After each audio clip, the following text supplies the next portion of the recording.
Boys, I have a bit of a confession to make. When I titled this whole Race to New Year's series, it was sort of more of a marketing thing. We are now truly on a race to New Year's because we are about a week and maybe a couple days out till New Year's.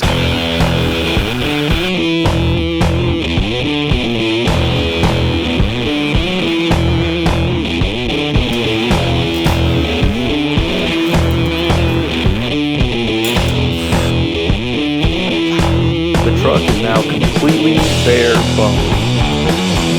This first guy.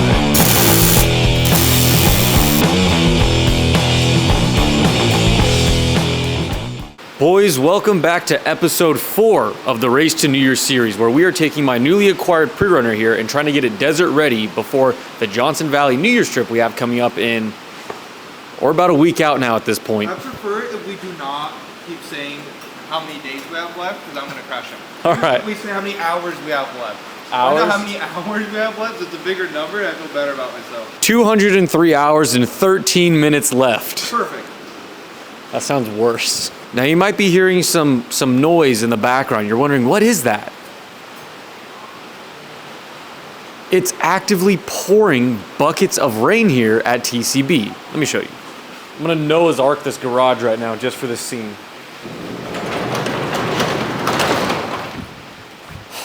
So yes, at the time of filming this episode, this is when that big rainstorm that's coming through Southern California is hitting, and it's supposed to like pour rain for like the next, 4 days, 5 days or something. This is the perfect time for me to plug and tell you to go to shopdesertdime.com, where you can get one of these very fashionable windbreakers that will protect you from the rain. But if you want ultimate rain protection, go pick up the Coach's jacket, which is even thicker and more water resistant than these windbreakers. But honestly, for some light Southern California rain like this, you can get away with the windbreakers. So let me stop flooding my workstation for the day. Just saying, we had to go in the rain right now, and Alan's like, I don't want to get my hoodie wet. And I said, oh, I have an extra windbreaker in the truck. So we threw on the send until the end windbreaker, and look at bone dry, happy as a clam back there. The rain sounds so much more violent in here than it actually is. So anyways, Race to New Year's episode 4, what are we doing today? Today we are tackling one of the biggest things that we actually brought the truck in for, which is building an exhaust system for it. If you guys want to get caught up to speed on the truck and the work we've been doing, go check out episodes 1 through 3. But a quick little backstory, the Ranger here has a motor and trans swap, and they never ended up building an exhaust for it before I bought it, so it's just dumped right out the headers right now. So we need to build an exhaust for it today. And after yesterday's episode and the filming we did and the work we were doing, we poked around a little bit to get a rough idea of the exhaust routing, and it's gonna be a challenge. It's gonna be a challenge today, so stay tuned and see if we can build a pretty legit exhaust with the little amount of space we have to work in. We are in the thick of it working on my new prerunner here, but I wanted to let you guys know that the new Desert Season Drop is now live on shopdesertdime.com. With 4 new designs printed on heavyweight tees, hoodies, rain jackets, and windbreakers, we have everything you guys need to stay warm in the desert this season. Yeah, my shirt's dirty, but that's exactly what this line is built for. It's built to wear while off-roading, while working on your truck. Get gasoline, dirt, oil all over it. Who cares? That's exactly what this sport is about, and that's what this line was built for. So if you guys want to help support the channel, head over to shopdesertdime.com and shop the new Desert Season Drop. And if you guys are looking for a free way to support the channel, go ahead and subscribe. We're shooting for 10,000 subscribers. With that being said, let's get back to the video. All right, so let's start this off with the products we are using to build the exhaust system today. First and foremost, I want to shout out the sponsor of this episode, Carven Exhaust, for providing us with 2 of their Carven R performance mufflers. The Carven Exhaust products are made here in the USA with a packless design, which means there are no internals for us to blow out, which we like. They have a baffled design in there with no fiberglass packing, so there's no internals to blow out over time or to wear out. So we should be set with these for a very long time. So as far as their universal mufflers go, they have 2 different options, and of course we had to pick the louder one. I mean, this thing is tiny. It's like the size of my hand. So we will see if it's too loud or if we should be good. So I'm excited to see how these mufflers play with the V8 that is in the truck and see just how rowdy we can get this exhaust system to be. Now, while we do want the truck to be loud and rowdy, we do want to try to tame some of the, the vibrations or frequencies coming through the exhaust system and kind of eliminate as much drone as possible, which is why I went ahead and picked up some vibrant resonators to put in the exhaust system before the flow reaches the mufflers. So we have 2 vibrant resonators, 2 Carven R series mufflers, which means we're gonna be running a dual exhaust system. Again, huge shout out to Carven Exhaust. I'm super stoked to finally turn this truck on and see what it sounds like with an actual exhaust system and not just dumped right out the headers like we heard in episode 1. With that being said, it is time to tap in with Mr. Allen here and get a little lowdown on what we're doing with the exhaust system. This one might be a little more outboard than the other side. Push up right here where my hand is right there real quick. Let me get a side profile. Oh, I got an idea. Brother, my arm get tired. Hurry! I can't hold on much longer. Dude, if I was hanging on a cliff right now, I'd be dead. Bro, wasn't I holding on to something heavy as fuck yesterday and you were dead ass? Nah. Your transmission! Nah. I was like, bro, run! Ow, you're kicking me in the head. I was like, I found something there. So as you can see, the headers come out of 2 different spots. On the driver's side, it's dumping a little more angled backwards, which is nice. But then you go over to the passenger side and it dumps straight down into the top of the beam. Oh, you're at full bump right now? Yeah. All right, so we got some room to work with, but still not a lot. Yeah, that's not cash money. Pull that back real fast though, pull it down.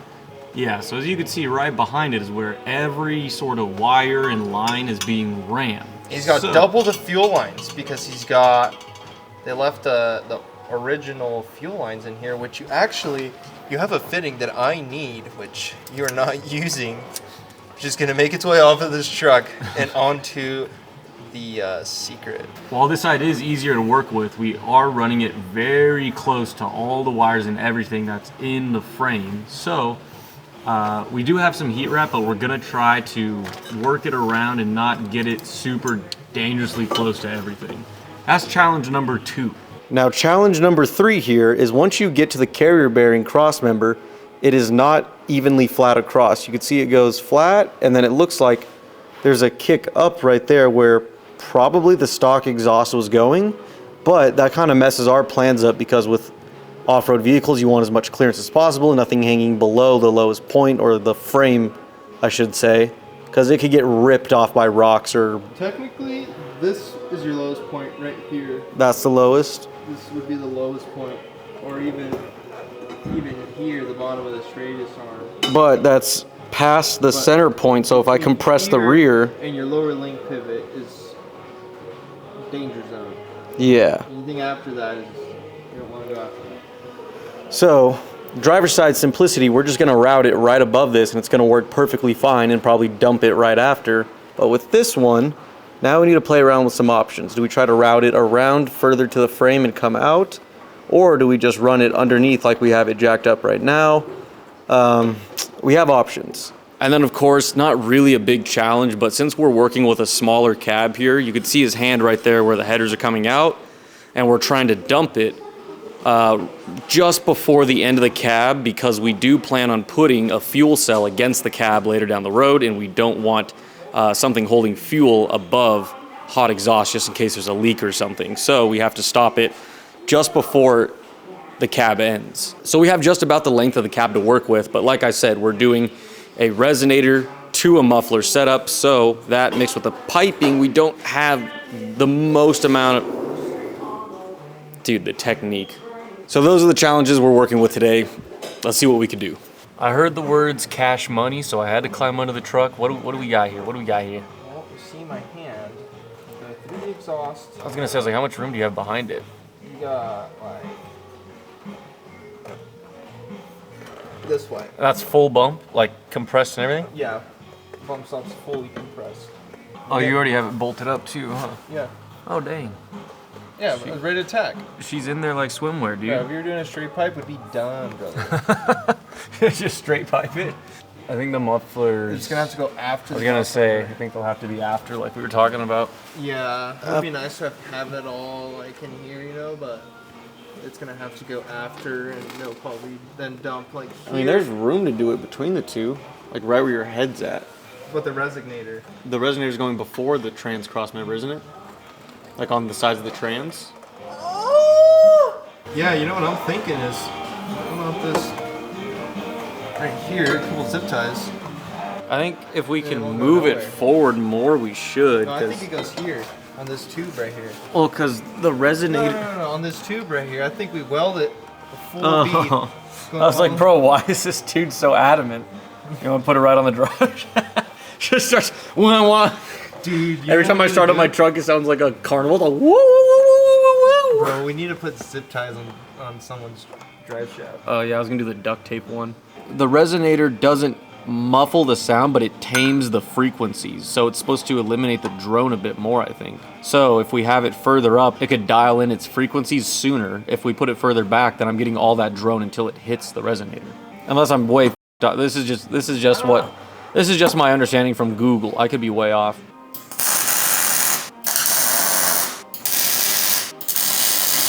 So my initial thought in my head was, okay, we're just gonna weld the entire thing to a fully welded exhaust.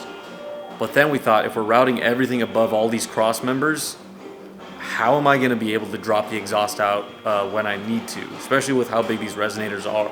So the updated plan is to now have two separate welded portions that bolt in the middle. So we have the front of the exhaust bolted up to the header right there.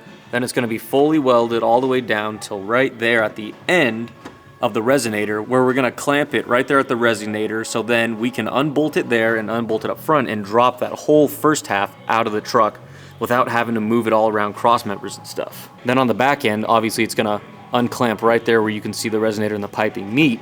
Then we're gonna have the whole back half fully welded with the muffler somewhere right about here, maybe behind this cross member, and then dumped. So we'll have a two-piece design, making it easier to go ahead and remove the whole exhaust system, or even just sections of the exhaust system, when it's time to do maintenance and stuff, like work on the transmission or change the oil in the transmission or whatever it may be that we need to remove the exhaust for. Now we're not dealing with one big piece that honestly would not have been able to be removed.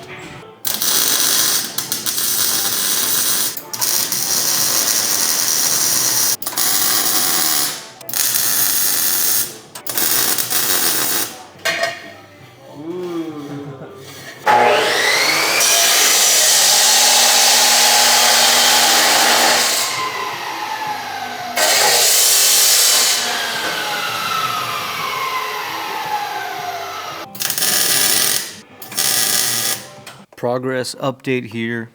Alan has both the sides lined up and tacked in for a rough mock-up. He was able to kick the passenger side down to clear this cross member while the driver's side goes over it perfectly. Then we're gonna have them come out to right about where the slip is and dump right about here. So we still keep the dump point under the cab, but as far back as we possibly can. And dude, everything is tucked so nicely. They're just hugged in there. Same with the resonators, which I'm surprised about. Those things are huge compared to the mufflers. Do you have them standing vertical too? What's that? The resonators, are they standing vertical? Yeah, those are standing tall ways, and they're still protected in there by the frame and the cross members. That's crazy. Barely see it poking out right there. So everything's snugged in tight, all tacked up, ready to go. But like we said, right there at the end of the resonator, we're gonna use clamps so we can break this whole thing down and take it out when needed. But like I said at the beginning, Christmas Eve is tomorrow. Damn. Christmas. Damn. So like I said at the beginning, Christmas Eve is tomorrow, then Christmas Day, and then me personally, we're celebrating with our extended family the day after Christmas. So I'm not gonna be able to be back till the 27th. So we'll probably pick this video up on the 27th when we finish this exhaust. And that's also gonna be the time that it's last call. It's last call. I need to stay until this truck is done. So I'm gonna come the 27th, and I'm gonna be here for 2-3 days, depending on how long it takes to get everything done. So we'll pick this video back up there, and then we'll probably start the next episode in the process of the final things. It tastes like peanut butter. The amount of Crustables I've had.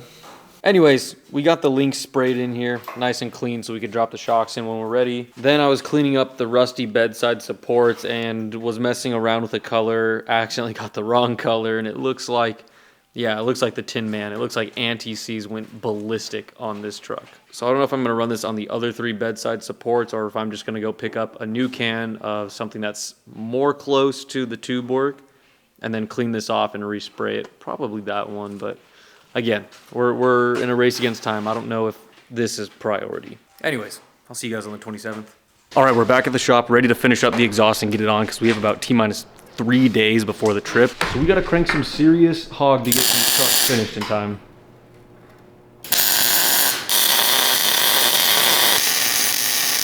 So since we're doing a 2-piece design on the exhaust system so we can take it out in 2 separate sections to make it easier for removal, we have to use a clamp to get around. Let me see if I can grab one real fast.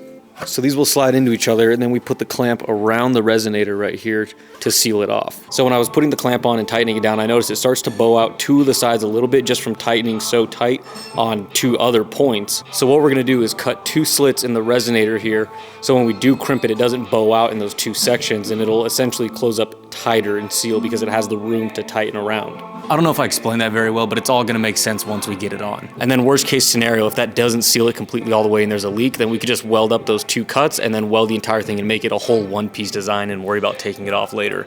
This is all just a like trial and error test run sort of exhaust system we're doing here. I'm genuinely so scared to drill into these brand new resonators, dude. I'm not stoked for this.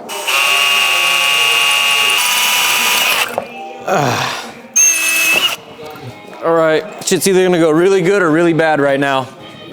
I'm either losing a finger or we're getting an exhaust done. Dude, I don't know what this song is, but I kind of really want it to end.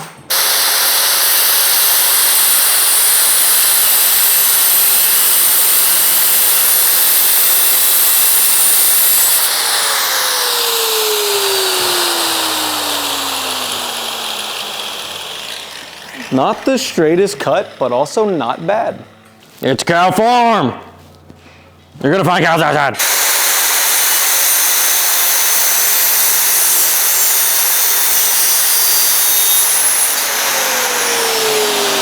Bro.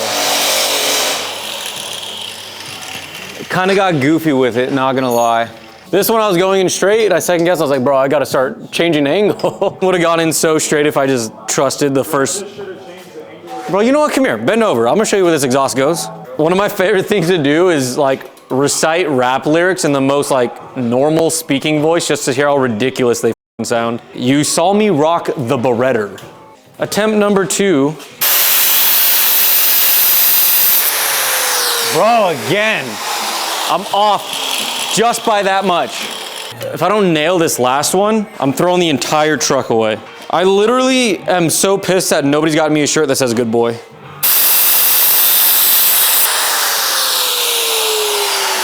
Every single hole, same story. Just slightly to the left. Every time. All right, now we see if this worked, if it actually pays off, or if I just completely messed up these brand new resonators.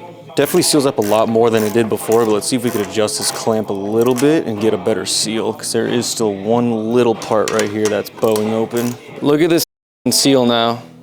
Better? A lot better. I think the only like bow part there is just from earlier when it like formed it. So if I just keep working this around it. Those are the exact clamps I wanted you to get. Yeah. If I keep working around those old bow points, I think it'll flatten back out. That's way better than it was though. That was way better than it was. I don't trust you that camera. The amount of times I had to edit out stuff. Maybe. Oh, it's recording. I know it is. I think it's even better that the mic's all the way over here, so all they're gonna see is just your face. What are you doing? No, get those out of there. This channel is getting unhinged. All right. Boy, you like this? You like this or what? Don't.